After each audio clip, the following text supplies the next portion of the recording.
जोमेटो में तेजी करें या मंदी, बुल वर्सेस बेयर। तैयार है आशीष और साथी नूपुर, दोनों मिलकर खतरनाक कॉम्बिनेशन बुल वर्सेस बेयर का खत्म। अच्छा, दोनों में ज्यादा वैसे आमतौर पर खतरनाक कौन ज्यादा होता है, बुल या बेयर? आमतौर पर कौन ज्यादा खतरनाक होता है, बुल या बेयर? बेयर। हाँ, तो फिर तो इसमें तो है, रेड में भी है आज तो। ओके, नूपुर का रोल ठीक है। चलिए, तो बुल से करते हैं शुरुआत, क्योंकि खतरनाक उधर ज्यादा है। आशीष सर देखिए, सबसे पहला तर्क यही है कि अब काफ़ी लोग कहते थे कि फाइनेंशियल्स में दम नहीं नज़र आ रहा है, लेकिन अब देखिए दम नज़र आ रहा है और समय से पहले नज़र आ रहा है, क्योंकि देखिए मैनेजमेंट की तरफ से जो गाइडेंस थी कि Q2 FY24 तक यहाँ पर अगर आप देखें तो एडजस्टेड बेसिस पर एबिटा लेवल पर मुनाफा आएगा, वो समय से पहले आ गया है। और जो लॉस है इसमें भी टोटल आप देखिए काफ़ी इंप्रूवमेंट देखने को मिला है। एडजस्टेड बेसिस पर कैसे मुनाफा दर्ज के आगे बात करेंगे, लेकिन सबसे बड़ा इंप्रूवमेंट है कि फाइनेंशियल्स में अब आपको दम नज़र आ रही है। बिल्कुल, फाइनेंशियल्स में दम नज़र आ रही है, लेकिन ग्रोथ अगर स्लो होगी तो वो भी कम होती है, वापस से नज़र आएगी। जब इन्वायरमेंट इन्फ्लेशनरी हो, महंगाई हो, तो डिस्क्रिशनरी जो एक्सपेंस होते हैं ना, वो हम करते हैं, जिसके चलते कंपनी का भी जो फूड डिलीवरी का बिजनेस है वहाँ पे ग्रोथ काफ़ी कम नज़र आ रही है। अगर एवरेज ट्रांजैक्टिंग कस्टमर्स भी देखें तो Q4 FY22 में करीबन 16 मिलियन के आसपास थे, वो बढ़कर 17 मिलियन हुए थे Q3 में, लेकिन वापस से घटकर 16 मिलियन हो गए Q4 में। तो जो ट्रांजैक्टिंग कस्टमर्स है, अगर वो ही कम हो रहे हैं तो लॉस कैसे कम होंगे आगे चल के? नहीं, लॉस तो कम हो गया। देखिए, मैं आपको बता भी देता हूँ, एक्सप्लेन कर देता हूँ कि आप क्विक कॉमर्स को हटा दें और फिर नंबर एडजस्ट करके देखें तो पहली बार ऐसा हुआ है कि कंपनी ने जो एबिटा लेवल पर मुनाफा दर्ज किया है।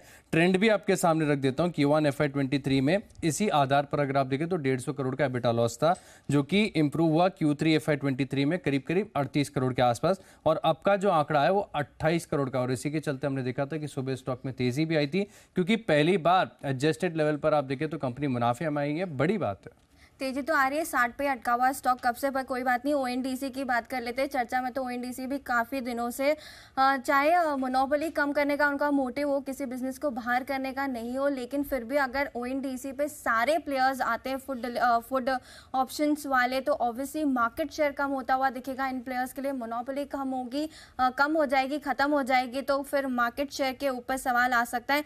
मार्केट शेयर अभी काफ़ी अच्छा है कंपनी का, आप आर्ग्यू भी कर लोगे इस बात पर, लेकिन अगर इतने सारे प्लेयर्स, इतने सारे लोकल को अगर प्लेटफॉर्म मिल जाएगा और बेटर ऑप्शन मिल जाएंगे, तो क्यों ना एज ए कस्टमर हम भी ONDC नहीं, लेकिन देखिए क्या वो इतनी कैश बर्निंग कर पाएंगे और इतनी क्विक डिलीवरी आपको दे पाएंगे? क्योंकि जिस प्रकार से थोड़े दिन पहले आपने हमें समझाया था कि ONDC और जोमेटो का देखिए तो जो कस्टमर बेस है काफ़ी अलग है। जोमेटो का कस्टमर बेस चाहता है कि समय पर डिलीवरी हो जाए, आप 10-5 रुपये ऊपर नीचे ले लो, कोई दिक्कत नहीं है, लेकिन समय पर ऑर्डर मिलना चाहिए। तो कंपटीशन से कोई खतरा नहीं है, समय के साथ सब कुछ इम्प्रोवाइज होता है। ONDC भी हो जाएगा और वहाँ से भी आपको अच्छा कंपटीशन आते दिखेगा। कोई बात नहीं। आशीष, घाटे की बात कर लेते हैं। लोग काफ़ी बात करते हैं कि मुनाफे में आ गई, मुनाफे में आ गई, लेकिन घाटे में है अभी भी कंपनी, और कब आएगी पता नहीं।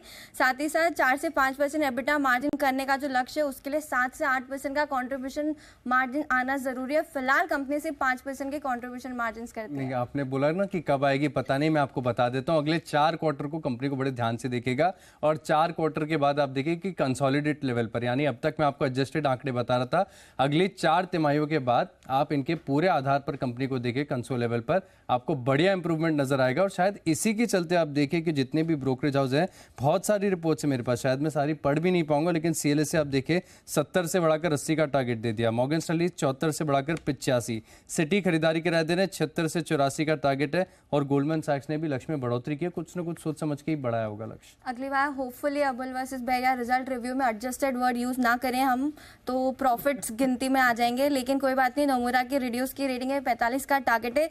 JP मॉर्गन की बात करें तो ओवरवेट की तो रेटिंग है, लेकिन उन्होंने टारगेट कट किया है, 100 से घटा के 90 कर दिया है। 100 से घटाकर 90 45 भी तो है आशीष। अरे आशीष, खाली ऐसा मत, लॉजिक भी दो, मतलब ऐसा थोड़ी है। 100 से 90 किया तो है ना। लेकिन सर फिर भी ठीक है, फिर भी अच्छा है, फिर भी अच्छा है। वैसे तो टारगेट ज़्यादातर सारे कंपनियों के, ज़्यादातर सारे ब्रोकरेजेस के ऊपर की तरफ ही है, राइट? ओके, तो ये है जोमेटो पर वाद विवाद, बुल वर्सेस बेयर। ओके।